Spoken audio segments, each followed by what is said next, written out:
नमस्कार दोस्तों, जय जोहार। मैं कौशल तिवारी और बिहनिया संझा में आपका स्वागत है। जैसे जैसे लोकसभा चुनाव की तारीख नजदीक आते जा रही है, वैसे वैसे राजनीतिक दलों में इसकी तैयारी को लेकर और परिणाम की संभावना को लेकर घबराहट भी शुरू हो गई है। कहा जाए तो गलत नहीं होगा। बात कहां से शुरू करें? मोदी सरकार के उस रवैये को जिसके तहत वह सब कुछ अपने अनुकूल कर लेना चाहती है, धर्म के आश्रय या विरोधियों को अपने पाले में कर कर या फिर इंडिया गठबंधन में फूट डालकर।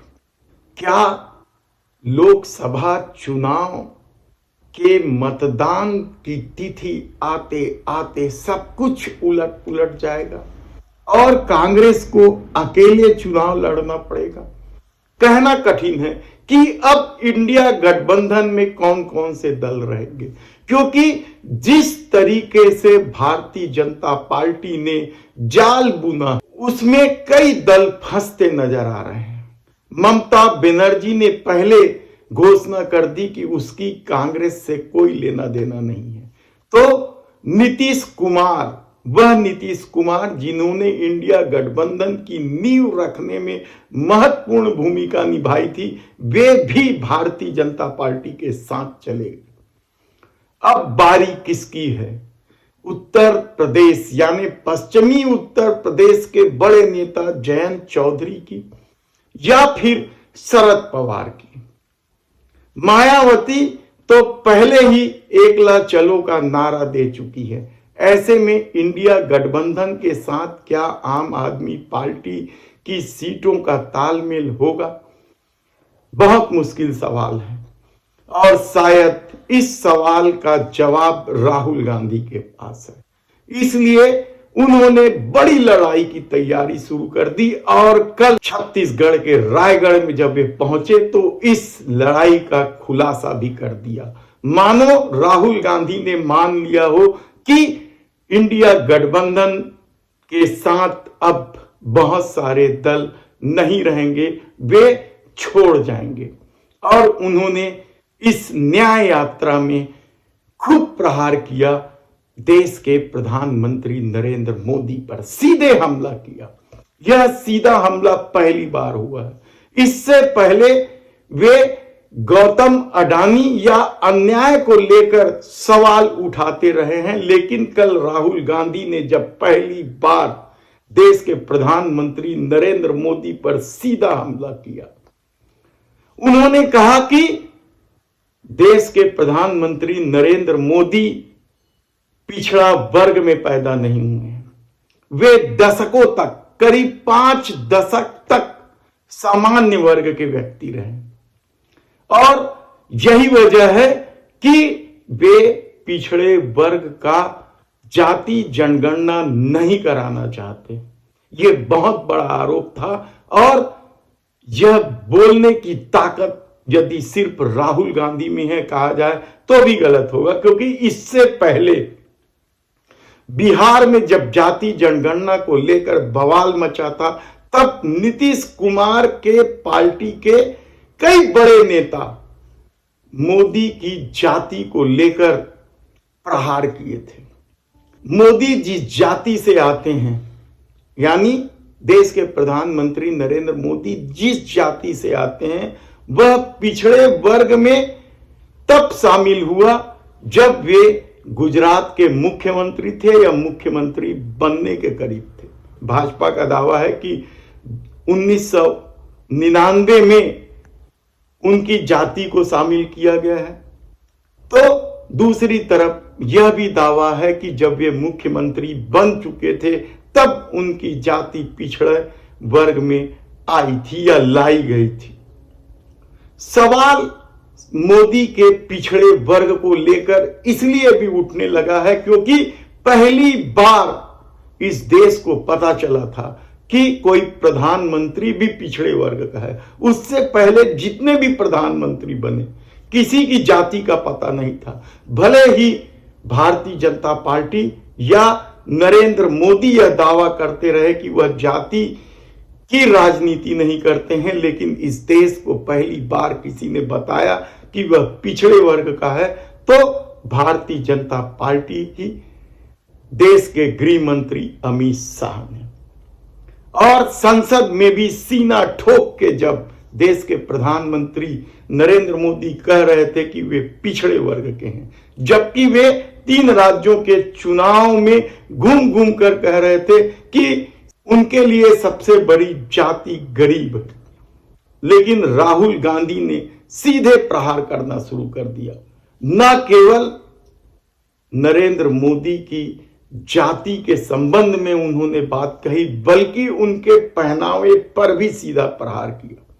राहुल गांधी पहले ही मोदी सत्ता को सूट बूट की सरकार घोषित कर चुके हैं, और अब जिस तरीके से देश के प्रधानमंत्री नरेंद्र मोदी दिन में 2-2, 4-4 बार कपड़े बदलते हैं, उसे लेकर भी उन्होंने कटाक्ष किया। यानी लड़ाई सीधी हो गई है और राहुल गांधी यह जानने लगे हैं, समझने लगे हैं कि अब कांग्रेस को ही मुकाबला करना है। तब दूसरी तरफ इस राहुल गांधी के हमले से क्या भारतीय जनता पार्टी घबरा गई है, और देश के प्रधानमंत्री नरेंद्र मोदी घबराहट में ही 370 सीट जीतने का दावा कर रहे हैं। लेकिन मैं देख रहा हूं देश का मिजाज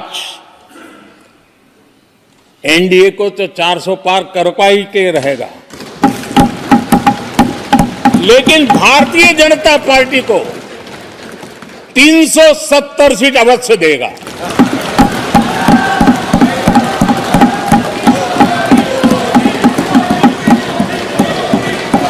बीजेपी को 370 सीट। इस दावे की क्या सच्चाई है यह हम आपको बताएं, उससे पहले बता देते हैं कि जैसे ही देश के प्रधानमंत्री नरेंद्र मोदी दावा कर रहे थे 370 सीट जीत रहे हैं, तमाम मीडिया, बड़े मीडिया घराने लग गए थे कि हां भाजपा को 370 सीट मिल जाएगी। वे सर्वे रिपोर्ट भी दिखाने लगे थे, लेकिन इस दावे की क्या हकीकत है? हिंदी पट्टी में तो लगभग सभी सीटों पर भाजपा है, तो फिर सीट बढ़ कहां रही है? छत्तीसगढ़ में 11 में से 9, राजस्थान की सभी सीटें हैं 25 में 25, मध्य प्रदेश में 29 में 28, दिल्ली में 7 सीट भारतीय जनता पार्टी के पास है, गुजरात में भी सभी 26 सीटें भारतीय जनता पार्टी के साथ हैं, चंडीगढ़ की सीट वो जीती गई है, दमनदीप, गोवा की भी 1-1 सीटें उन्हीं के पास है, हरियाणा में 10 की 10 सीटें उनके पास है, हिमाचल में 4 की 4 सीटें उनके पास है, झारखंड में 14 में से 11 सीटें उनके पास है, पंजाब में 13 में 2 सीटें हैं। क्या वहां भाजपा अपनी सीट बढ़ा ले जाएगी? उत्तर प्रदेश में 80 में से 62 सीटें उनके पास है, और यदि आप 80 में 80 दे दीजिए तब भी क्या वह 370 सीट जीत पाएगी? उत्तराखंड की पांचों सीटें हैं, पश्चिम बंगाल में 18 सीटें जीती हैं, और जिस ठसक के साथ ममता बनर्जी ने विधानसभा में वापसी की है वह 18 से कुछ सीटें बढ़ा पाएंगी।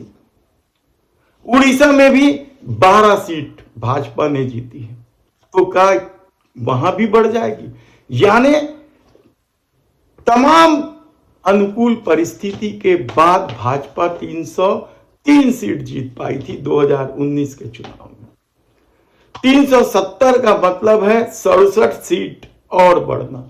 वह सीट कहां से बढ़ेगी? दक्षिण में तो तमाम सर्वे कह रहे हैं कि सीटें कम ही हो रही है। तब क्या यह बकवास इसलिए किया गया ताकि लोगों में एक नैरेटिव बन जाए कि भाजपा की तो सरकार आ ही रही है, उन्हें ही वोट दे दे, क्योंकि बहुत सारे लोग सत्ता के अनुकूल वोट डालते हैं। क्या यह परसेप्शन जानबूझ के बनाया जा रहा है? हकीकत तो यह है कि जिस तरीके से देश की परिस्थितियां हैं, महंगाई को लेकर लोग त्रस्त हैं, बेरोजगारी को लेकर युवा त्रस्त है, किसान दिल्ली पहुंच रहे हैं, वाहन चालक भी हिट एंड रन कानून को लेकर नाराज हैं। युवाओं को नौकरी नहीं मिल रही है और देश की हालत लगातार खराब होते जा रही है। डॉलर के मुकाबले रुपये लगातार गिरते जा रहा है और एशिया के 25 देशों में से 22वें नंबर पर भारत पहुंच गया। खाली पाकिस्तान और एक दो देश भारत से बुरी स्थिति में है डॉलर के मुकाबले, बाकी तमाम अच्छी स्थिति में है। नेपाल भी अच्छी स्थिति में, बांग्लादेश भी अच्छी स्थिति। ऐसी परिस्थिति में देश को डाल दिया गया है। तो दूसरी तरफ बलात्कारियों को गले लगाना, अपराधियों को गले लगाने का काम भारतीय जनता पार्टी का फेरिस्त है। बृजभूषण शरण सिंह, राम रहीम, आप फेरिस्त देखिए कि किस तरीके से अपराधियों को संरक्षण दिया जा रहा है। तब राहुल गांधी यदि कहते हैं कि भारतीय जनता पार्टी का सिर्फ दो ही काम है, पहला काम अन्याय को बढ़ावा देना और दूसरा काम नफरत की राजनीति करना, तो क्या इस कड़े प्रहार से, इस तीखे हमले से भारतीय जनता पार्टी की बेचैनी बढ़ गई है और उनके नेता अनाप शनाप अनशन बोलने लगे? कहना कठिन है क्योंकि चुनाव मई में होना है, अभी फरवरी शुरू हुआ है और अभी कितने पानी गुजरना है। तब देखना है कि यदि राहुल गांधी ने यह तय कर लिया है या यह समझने लगे हैं कि चुनाव उन्हें अकेले लड़ना पड़ेगा, इंडिया गठबंधन में कोई नहीं बचेगा। और देश के प्रधानमंत्री नरेंद्र मोदी के उस दावे का क्या कि अकेला आदमी, सीना ठोक के वो बोल रहे थे सर। धन्यवाद।